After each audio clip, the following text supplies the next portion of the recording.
Hello YouTube, welcome back to another video. In this video, I'm going to be teaching you how to make a teleporter system. And this video was actually requested by ZappyPlays8057. So thank you Zappy for requesting this, and let's get started. Okay, so first let's start by playing our game. So what we have to understand is position. So position, let's look at it. So we have to click on this arrow here, and we have to find our character. And our character is this model that we can find under workspace, and it has our name on it. So as you can see, mine is Script Senku, and it's right here. So if you click on this arrow right here, it'll give us all the contents of our character. And what we have to understand is the position property of this humanoid root part. So what is this humanoid root part? Well, it's basically a root part inside your humanoid. Well, duh, it's basically some invisible part that goes inside of your character. And this position right here, if you scroll down and you look at C-frame position, you'll see three numbers. And these three numbers, well, they're the X, Y, and Z coordinates. So if you've ever taken math, or you're just familiar with 3D, then you'll know that every object has three coordinates in space, which is the X, Y, and Z. Let's try setting the Y position to 20. You can see the character just moved up, right? So if we take this Y position, let's set it to like 60, it goes higher. So this Y position is how far up and down we are in space. So right now our Y position stands at 58.98. And it seems that Roblox doesn't update as I move. So if I move here, you'll see the position doesn't update. And the reason for this is because Roblox tries to save some space, tries to use less computing power, I guess. So if you want to see this position update, just click out of it and then move a little bit, and then you click on the humanoid root part, and you can see. So right now my Y position is 2.998. Now if I click on something different, I move, it should still be 2.998 because I didn't move up and down, right? But now if I move, let's say I move in the direction of this blue arrow here. So I'm just going to move a little bit. And as you can see right now, the position is 0.486, 2.998, 37929. Wow, that's a mouthful. So now if you click out of this and then you go back to it, you can see the numbers just change. So now this X value here is 51. So you can tell this blue arrow is the X value. So if I keep moving, and then I click out and I click back, and I look back at the X value, it's changed. So that's how you can tell what the values are. So the X value is going, I guess it's this way, forward and backward, or left and right, however you want to see it. And the Y value is up and down. So if I were to okay, so let me demonstrate by, I'm gonna get on top of this spawn location. As you can see right now, the Y value is almost 3. If I get on the spawn location, I click out and I click back, you can see now it's 3. So now it's basically 4, 3.998. If I get out and I click back, we got 2.98. So from that, you can tell the Y position is the up and down direction, because right now this is ground level and ground level is 2.998. But if I go on top of this spawn location, it becomes 3.98. So the higher up you go, the more the Y value changes. And the same goes with the Z value. So if I just move around and then I click back, you can see everything changed except the Y value. We have to use that idea of XYZ values, and we have to use it in terms of teleporting. So let's figure out how to do that. Okay, so as you know, every location has an XYZ value. So let's put a part here. And let's say I'm right here. So the location of the spawn location is, if you look right here, it's 0.50. So that is the location of the spawn location. And this part right here has a location of 37, 0.496, and negative 31.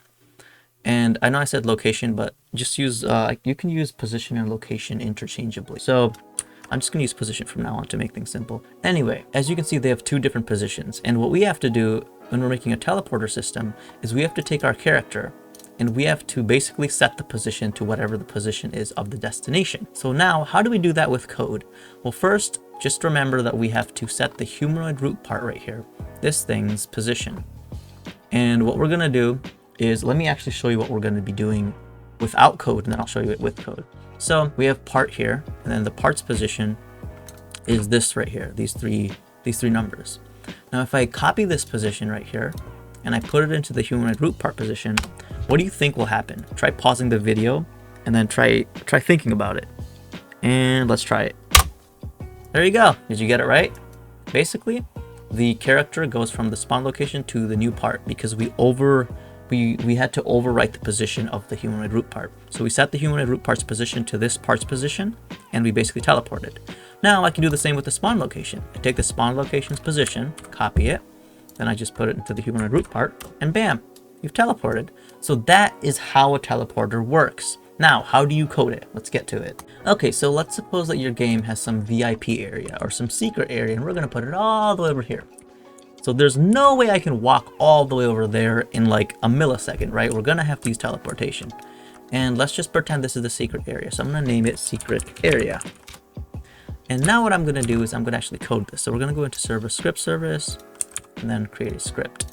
Now I'm gonna make this simple. So we're gonna say game.players.player added connect function player.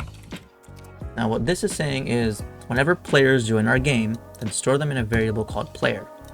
And now what we're gonna do is we're gonna teleport. So remember that humanoid root part? We have to get it. So we have to say local hrp equals player.character. Actually, we can't do that yet. We have to say character added first.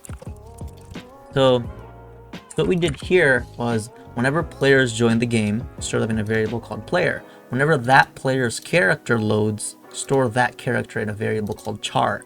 Now what is this char? What's that? Remember that model in the beginning of the video? Under workspace, you see the model with your name, that's your character. That is char. So that's your char. So this HRP, that thing just must be char.humanoidRootPart.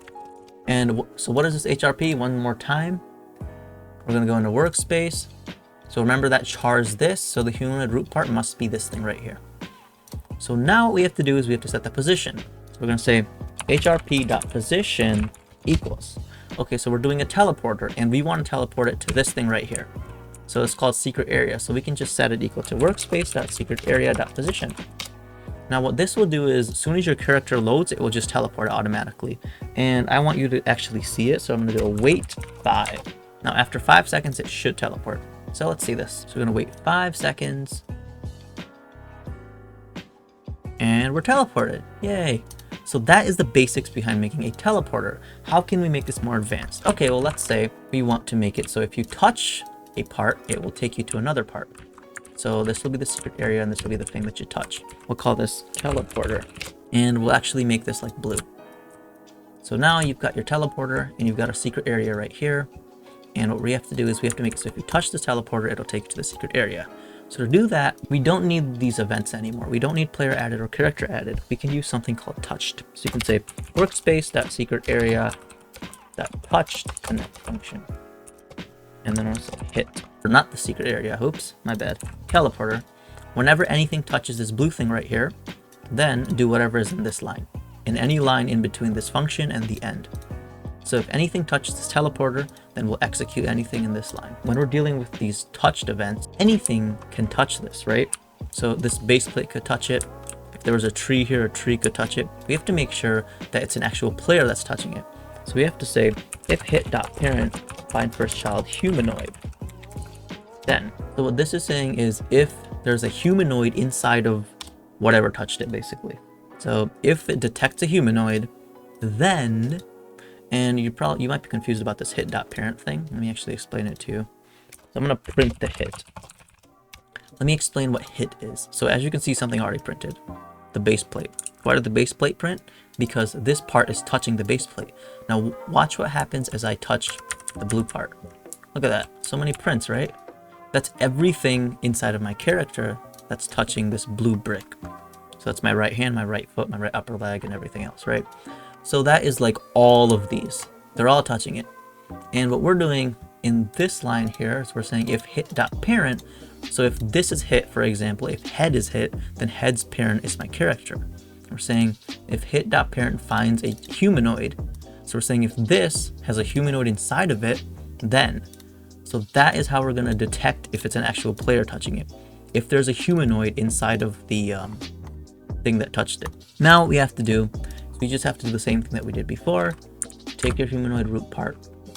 And first of all, we need a character, right?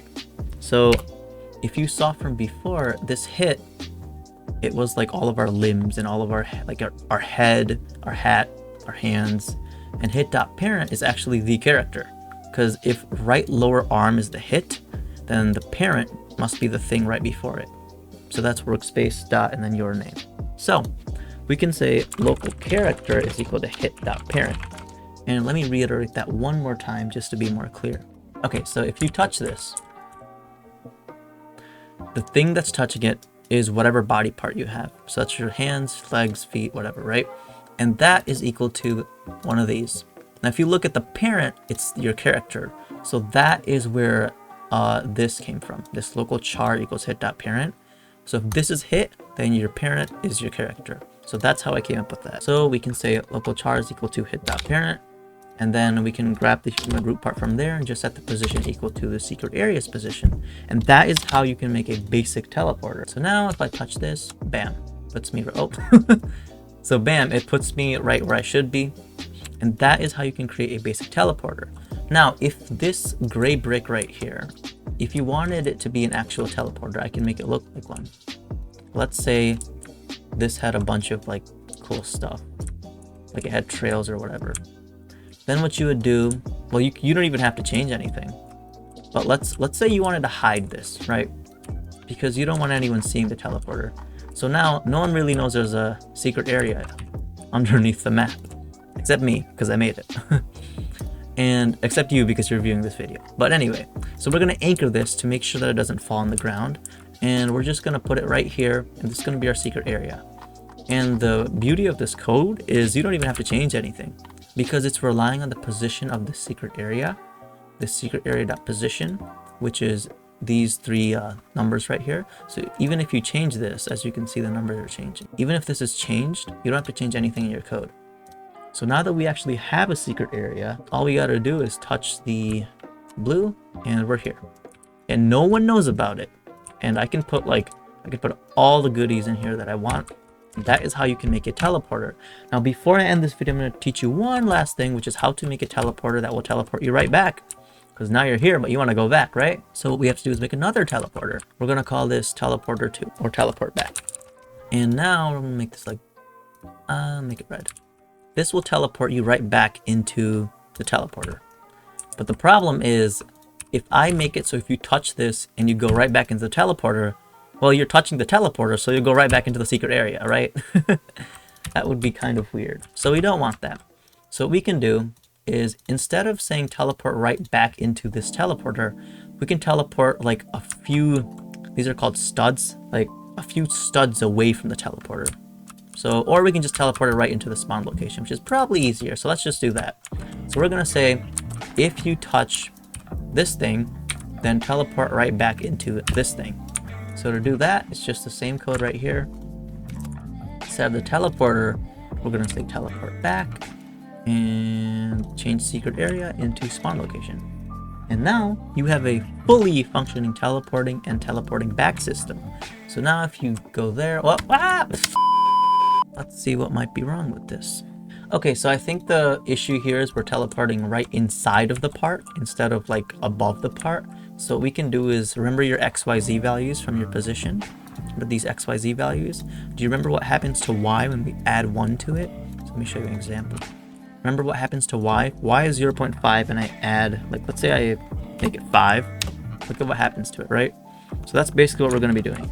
So instead of teleporting right inside of this secret area, we're going to teleport like 1 unit above it, or like 5 units above it. So we actually fall on the teleporter instead of gluing ourselves in here and falling down. That's what we're going to do. So to do that, we have to use something called vector 3. If you're unfamiliar with vector 3, I have a video on it and I'm probably going to make a new one shortly. So what we're going to do is we're going to say workspace.secretarea.position. Remember, that is this thing right here, but we don't want to be positioned like right on it. We want to be a little bit above it. So what we have to do is we have to add a vector 3 plus vector 3.new 0 to 0. What is this doing? Well, just like with the spawn location, if it's 0.5 right now and I add 2 to it, it will go up. So that's all we're doing here. So we're saying add 0 on the X, 2 on the Y, and 0 on the Z. So whatever the position is, plus 2 units up. That's all we're doing right here. And now that should work a little bit better. So we're going to try it again. Please work. Okay, there we go. See? Because now we are not gluing ourselves into this right here. We're not being positioned inside of the brick. We're being positioned a little bit above it, which allows us to fall down. That will fix that. So now all we got to do is touch this and we're done. And we can do the same thing with this fallen guy here. And now that is how you can create a fully functioning teleporting system. And first, let me fix that slight issue. All we have to do is add another 2 units to this so we don't glue ourselves into the spawn location. Alright guys, that's it for this video. If you like this video, please like and subscribe, and I will see you in the next video. If you are subscribed to Patreon, then you will get this entire source file down below.